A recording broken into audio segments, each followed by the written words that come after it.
You're doing something right now in your relationships that's scientifically proven to kill attraction. And the worst part? You think you're doing the right thing. Stay with me, because by point number 7, you're going to have a complete shift in how you see your own behavior. Let's get into it. 1. You're over-explaining everything, and it's screaming insecurity. You know that moment when she asks, "Why didn't you text back?" And suddenly you're giving her a 5-minute breakdown of your entire day. Your meeting ran late, then you had to grab food, then your phone died, then traffic was bad. Stop. Here's what attachment psychology tells us: every time you over-explain, you're basically saying, "Please approve of me. Please validate that I'm worthy." And she feels it. Instantly. Here's what's actually happening in her brain. Excessive justification triggers what psychologists call mate value assessment. When you scramble to explain yourself, her unconscious mind registers, "He needs my approval to feel secure." That's not attractive. That's anxious attachment in action. Watch this. Confident response: "Got caught up with something." "What's up?" That's it. No novel. No groveling. Because here's the thing, if she actually values you, she's not interrogating you. She's just making conversation. But if you turn every simple question into a dissertation defense, you're training her to see you as someone who needs constant validation. And nobody's attracted to that. The psychology principle: secure attachment communicates clearly but doesn't seek permission to exist. Remember that. 2. You're chasing when she pulls back, classic anxious attachment. Let me paint you a picture. She takes 3 hours to respond. You wait 7 minutes and send another text. "Hey, you there?" Then another. "Everything okay? You just failed the test." And I'm not talking about some manipulative game, I'm talking about a psychological principle called protest behavior. Here's what's happening. When someone pulls back and you chase harder, you're activating anxious attachment patterns. You learned early in life that love might disappear if you don't fight for it. So you fight. You pursue. You double text. But here's what research on relationship dynamics shows: pursuit beyond reciprocation doesn't create attraction. It creates obligation. Or worse, it creates avoidance. Watch what happens in her mind. She's busy. Life happens. She'll respond when she can. But when you chase, her brain registers, "He needs me more than I need him." That imbalance. It kills attraction faster than almost anything. What you should do instead: match energy. If she's interested, she'll show it. If she's not, no amount of chasing changes that. Psychologists call this differentiation, the ability to stay connected to yourself even when someone else pulls away. That's what creates lasting attraction. Not pursuit. Self-possession. The shift: stop seeing her lack of response as rejection. Start seeing your constant pursuit as self-abandonment. 3. You're trauma dumping in the first 3 dates. You meet someone. The conversation flows. You feel comfortable. And suddenly you're telling her about your ex who cheated, your childhood issues, your therapy breakthroughs, your fears about commitment. All within the first week. You think you're being vulnerable. You think you're building intimacy. But here's what's actually happening.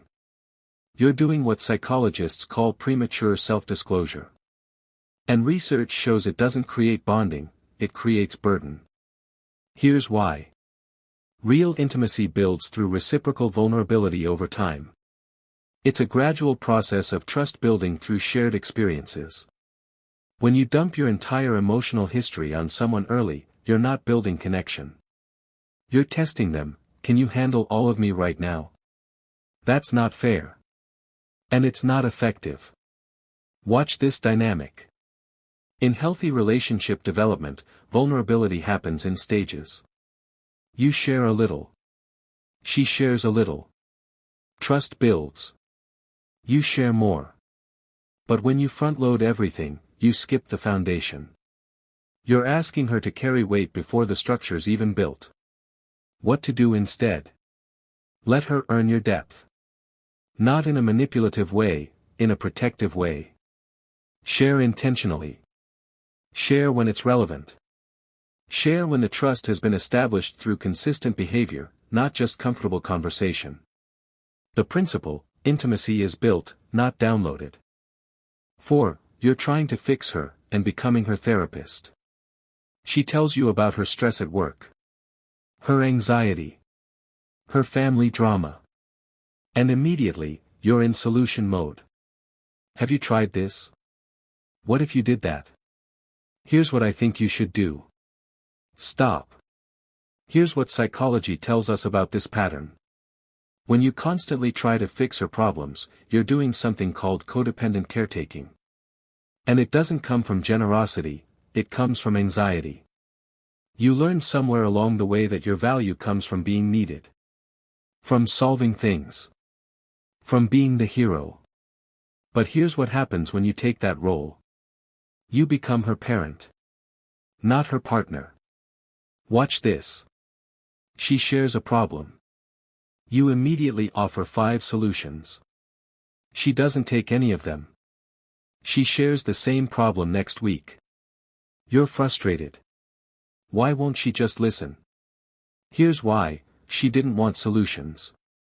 She wanted presence. And by jumping into fix-it mode, you're actually communicating, I can't handle your emotions as they are. Let me fix them so I feel comfortable. That's about you. Not her. What secure attachment looks like. That sounds really stressful. How are you handling it? That's it. Be a witness, not a rescuer. Let her solve her own problems. Trust that she's capable. Your job isn't to fix her life, it's to be stable in your own. The shift: stop equating helping with loving. Sometimes love is just sitting with someone in their struggle without needing to change it. 5. You're abandoning your life for the relationship. You meet her. Things are great.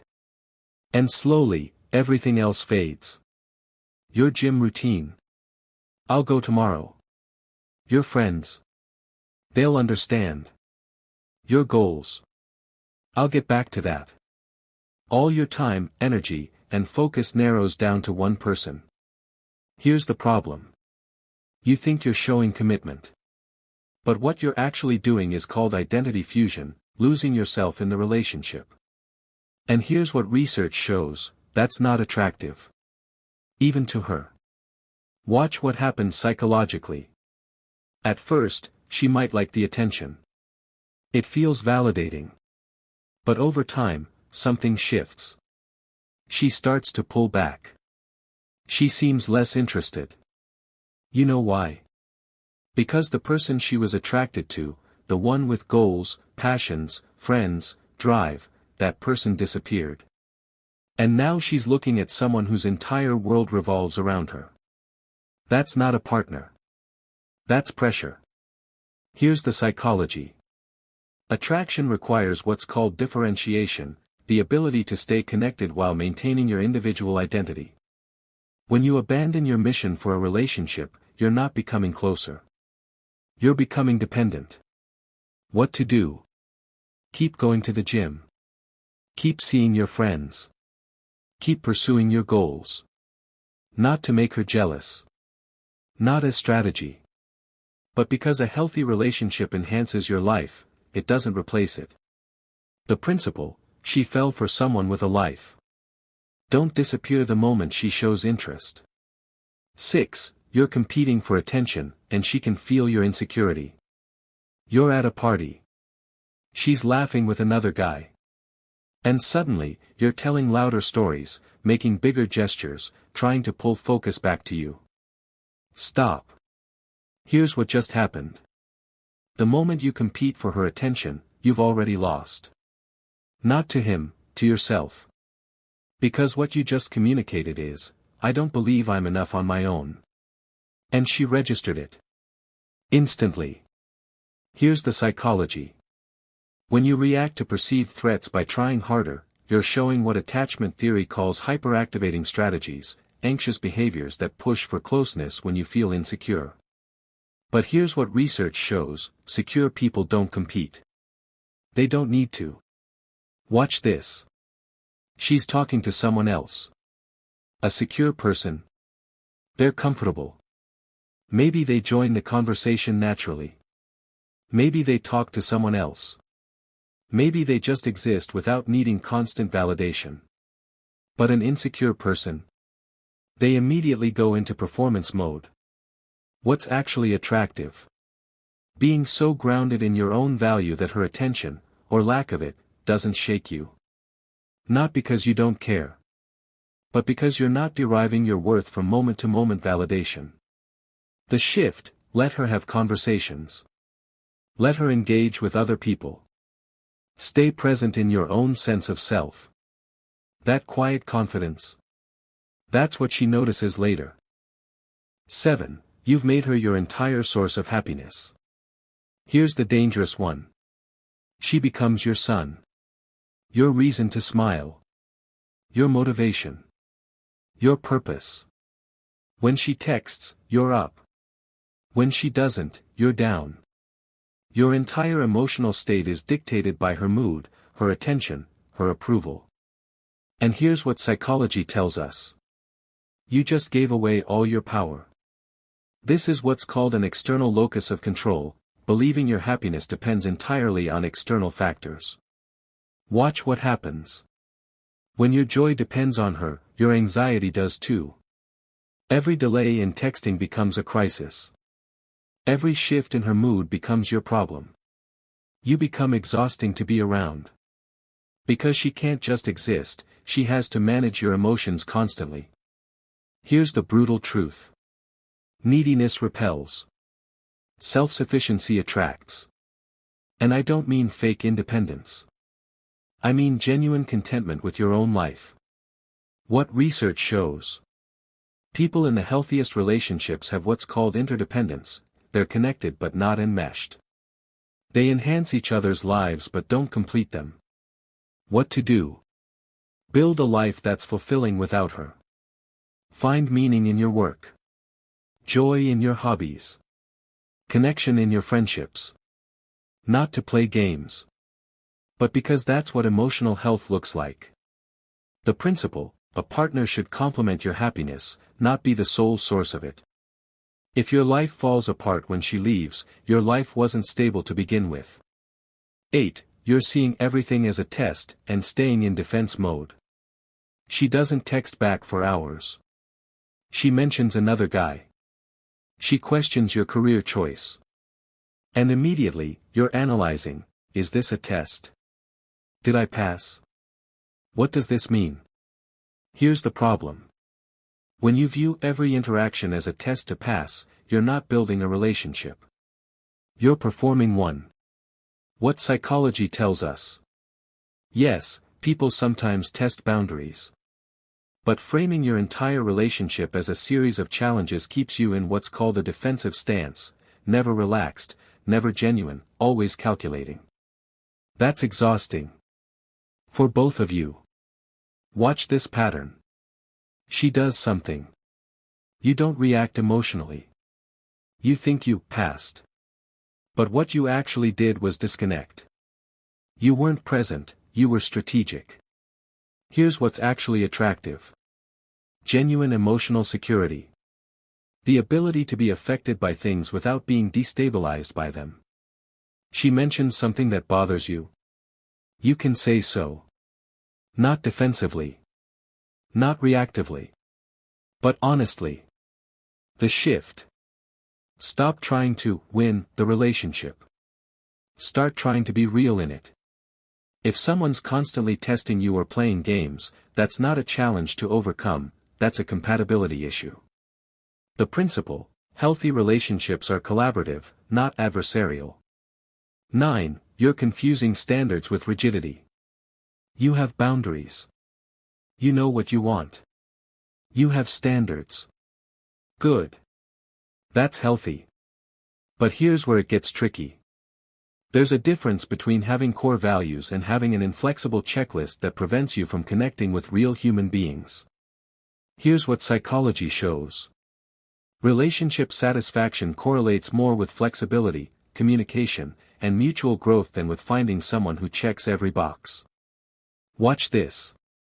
I need someone who's always positive, never has bad days, always handles stress perfectly, never questions me, always agrees with my perspective. Those aren't standards. That's fear of real intimacy disguised as having high standards. What healthy boundaries actually look like.